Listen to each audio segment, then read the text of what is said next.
Hi friends, இன்றைக்கி நம்ம எங்கே இருக்கோம்னா திருச்சி உறையூரில் இருக்க கமலவள்ளி நாச்சியார் கோயிலுக்கு தான் போக போகிறோம்.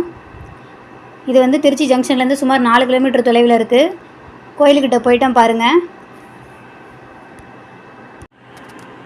ஃப்ரெண்ட்ஸ், கோயிலுக்கிட்ட போக போகிறோம். தாயாருக்கு வந்து கோடைக்கால உற்சவம், வசந்த உற்சவம் நடந்துக்கிட்டு இருக்குது. அதுக்கான போர்டு தான். அப்புறம் கோயிலுக்கான ஓப்பனிங் க்ளோசிங் டைம் கொடுத்துருக்காங்க. கோயிலுக்கு தேவையான பூஜை பொருட்கள் இருக்குது பாருங்கள்.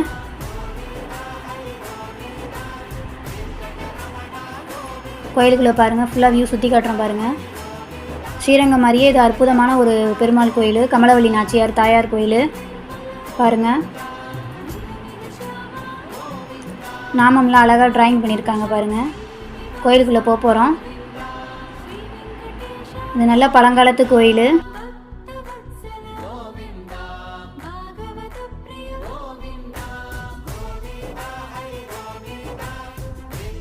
கோயிலுக்கான யாராவது அன்னதானத்துக்கு நம்ம டொனேஷன் இது பண்ணணும்னா கொடுக்கலாம். அதுக்கான போர்டு கொடுத்துருக்காங்க.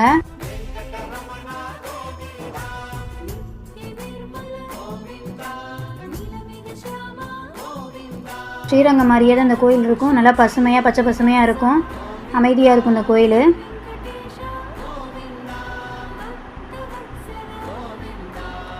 நூறு நபர்களுக்கு 3500 நன்கொடை விருப்பம் உள்ளவங்க அந்த மாதிரி கொடுக்கலாம். அதுக்கப்புறம் தினசரி மதியம் 12:15 மணியில் 100 நபர்களுக்கு அன்னதானம் கொடுக்குறாங்க இந்த கோயிலில். அதே மாதிரி தான் கோடைக்கால திருநாள் வசந்த உற்சவம் தாயாருக்கு நடந்துகிட்ருக்கு. அதையும் இந்த கோயிலில் போட்டிருக்காங்க பாருங்கள்.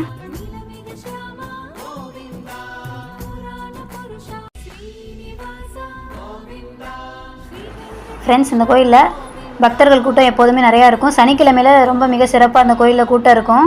இந்த கோயிலோட தல சிறப்பு வரலாறு என்னென்னு பார்த்தா, பெருமாள் ஸ்தலத்தில் குங்கும பிரசாதம் கொடுப்பாங்க. ஆனால் இங்கே உள்ளதில் சந்தன பிரசாதம் கொடுப்பாங்க. அம்பாளுக்கு படைக்கப்பட்டது கொடுப்பாங்க. காரம் சேர்க்காமல் மிளகு சேர்த்து கொடுப்பாங்க. அப்புறம் கமலவள்ளி தாயார் திருமண கோலத்தில் நின்றபடி காட்சி தருவாங்க அந்த கோயிலில். ரங்கநாதர் தாயாரை மணந்து கொண்டதால் இங்கே சுவாமி தாயார் இருவரும் அவரை பார்த்தபடி வடக்கு திசை நோக்கி இருக்கிறாங்க. திருமண தடை உள்ளவர்கள் ஆயில்ய நட்சத்திரத்தன்று தாயாருக்கு அர்ச்சனை செய்து வழிபட்டால் திருமணம் நிச்சயமாகும்னு சொல்றது நம்பிக்கைன்னு சொல்றாங்க. அந்த கோயிலில் தாயார் பிறந்த தலம் என்பதால் இங்கே பிரமாதமாக இருக்குன்னு சொல்றாங்க. மூலஸ்தானத்தில் தாயார் மட்டுமே உற்சவராக இருக்கிறார், பெருமாள் உற்சவர் இல்லைன்னு சொல்கிறாங்க. தல வரலாறுன்னு பார்த்தா, திருமால் பக்தரான ரங்கநாத சோழன் மன்னன் இங்கே பகுதியை ஆண்டு வந்ததுனால அவருக்கு குழந்தை பாக்கியம் இல்லை. திருமாலின் குழந்தை பாக்கியம் தரும்படி வேண்டியதால் பக்தனுக்கு மகாலட்சுமியை மன்னனின் மகளாக அவதரிக்கும்படி திருமால் அனுப்பினார். ஒரு சமயம் நந்தசோழன் வேட்டைக்கு சென்ற போது ஒரு தடாகத்தில் தாமரை மலரில் குழந்தை படுத்திருப்பபடி கண்டார். அதனால் அந்த குழந்தையை கமலவள்ளி என்று பெயரிட்டு அழைத்தார். அப்புறம் அந்த குழந்தை பருவமடைஞ்ச பிறகு தோழியாருடன் வனத்தில் விளையாடி கொண்டிட்டு இருக்கப்ப திருமால் குதிரையில் சென்ற போது அவர் மீது காதல் கொண்டதால திருமணம் செய்து கொண்டாங்க. அதே மாதிரி இந்த கோயில் குளம் இருக்குது, ரொம்ப சூப்பராக இருக்குது பாருங்கள். அப்புறம் ஸ்ரீரங்கம் அழைத்து சென்றாங்க. அங்கே ரங்கநாதருடன் கமலவள்ளி ஐக்கியமாயிட்டாங்க. பின்பு உறையூரில் கமலவள்ளிக்கு தனியாக கோயிலும் கட்டிட்டாங்க. நடை திறப்பு பார்த்தா காலைல 6:30 மணிலேருந்து 8 மணி வரை, அப்புறம் காலை 9:30 மணி முதல் நண்பகல் 12 மணி வரை, மாலை 5 மணிலேருந்து 8 மணி வரை இருக்குன்னு சொல்கிறாங்க. அதுக்கப்புறம் கேட்டவருக்கு கேட்டதையெல்லாம் வழங்கி அருளும் வரப்பிரசாதி என்று கமலவள்ளி நாச்சியார் போற்றப்படுறாங்க. மன்னருக்கு மகளாக அவதரித்து திருமணம் புரிந்து கொண்ட திருக்கோயில் உறையூர் மன்னன் இளவரசியாக மகாலட்சுமியை அவதரித்து ஒப்பற்ற பூமி என்று ஸ்தலமாக கூறப்படுகிறது. இந்த கோயில் கல்யாண விமானம் என்னும் கமல விமானத்தில் கோயில் கொண்டு தன்னை நாடி வருவோருக்கு அழகு தந்து தரிசனம் தந்து கமலவள்ளி நாச்சியார் அப்படின்னு சொல்கிறாங்க.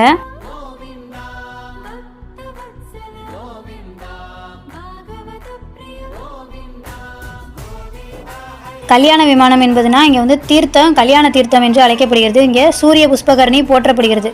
கமலவள்ளி நாச்சியார் ஆயில்யம் நட்சத்திரத்தில் இது பண்ணுறதுனால விசேஷ பூஜைகள் நடக்கும். அந்த நேரத்தில் விமர்சையாக நடக்கும்.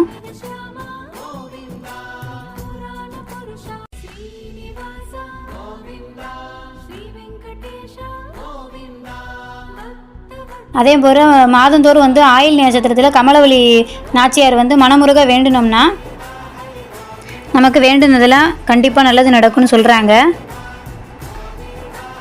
அதே மாதிரி நாச்சியார் கோயிலில் கமலவள்ளி நாச்சியார் வீட்டில் விளக்கேற்றி பிரார்த்தனை செய்து கொண்டிருந்தோம்னா, சர்க்கரை பொங்கல் இல்லைன்னா புளியோதரை ஏதாவது நெய்வேத்தியம் வச்சு நம்ம வணங்கிட்டு இருந்தோம்னா பிரிந்த தம்பதிகள் கூட விரைவில் ஒன்று சேர்வார்கள் என்பது ஐதீகம்.